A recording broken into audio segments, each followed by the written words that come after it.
కర్నూలు జిల్లా ఎమ్మిగనూరు నియోజకవర్గం గోనెగండ్లకు వెలసిన శ్రీ చింతలముని నల్లరెడ్డి దశమి వేడుకలు ఘనంగా నిర్వహించారు. ఈ ఆలయ ప్రధాన అర్చకుడు లక్ష్మయ్య మాట్లాడుతూ ఈ రాష్ట్రంలో ఎక్కడా లేని విధంగా దళితులే ఈ గుడికి పూజారులుగా ఉండడం మా అదృష్టమని వెల్లడించారు. కులం మతం భేదం లేకుండా ప్రతి ఒక్కరూ వచ్చి స్వామివారిని దర్శించుకోవడం ఇక్కడ ప్రత్యేకతని తెలియజేశారు. నా పేరు పూజారి లక్ష్మయ్య. ఈ దేవాలయానికి పూజారిగా పనిచేస్తున్నాము. మా వంశీకులంతా శ్రీ శ్రీ చింతలముని స్వామి నల్లరెడ్డి స్వామి ఇద్దరు గురు శిష్యులు సంబంధం వీళ్ళది. ఈయన చింతలముని స్వామి మొదట మల్దకల్లుగా జన్మించినప్పుడు అక్కడ రథోత్సవం ఆగిపోయింది. ఆగిపోయిన వెంటనే ఇక్కడ ఒక బాలుడు జన్మించాడు. ఆ బాలుని తీసుకొచ్చి రథం మీద పెడితే రథం కదులుతుందని చెప్పి ఆ రోజు చెప్పడం వల్ల ఆ బాలుని తీసుకొచ్చి రథం మీద పెట్టడం వల్ల రథం కదిలింది.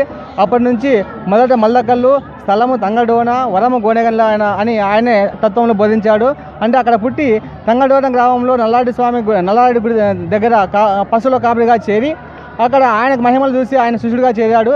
వాళ్ళు ఇరువురు ఇక్కడ గోనెగండ్లకు వచ్చి ఈ ప్రదేశాన్ని నచ్చి నన్ను ఏదైతే కొలుస్తారో ఇక్కడ వారికి వరం ఇస్తా అని చెప్పి వరము గోనెగండ్ల అని ఇచ్చాడు. ఇది తరతరాలుగా ఇక్కడ పూజలు అందుకుంటున్నాడు. ఇక్కడ వరము ఇస్తున్నాడని చెప్పినందువల్ల భక్తులు ఇక్కడ తమ మొక్కులు తీర్చుకొని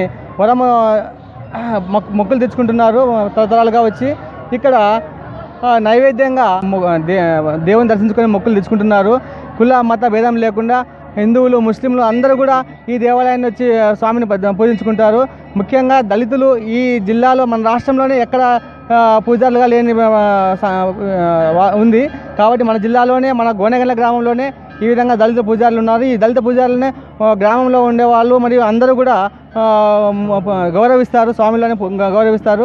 ఈడ ఎటువంటి అంటరానితనం లేకుండా అందరు పూజారులను అందరినీ తమ ఇంటి కొలువులుగా పూజించి అందరినీ సమానంగా చూస్తారు. ఇక్కడ ఎటువంటి కుల మతాలకు కానీ కులాలకు కానీ ఎటువంటి భేదం లేకుండా మొత్తం ప్రజల ఐకమత్యంతో గ్రామం మొత్తము దేవాలయాన్ని పూజిస్తారు.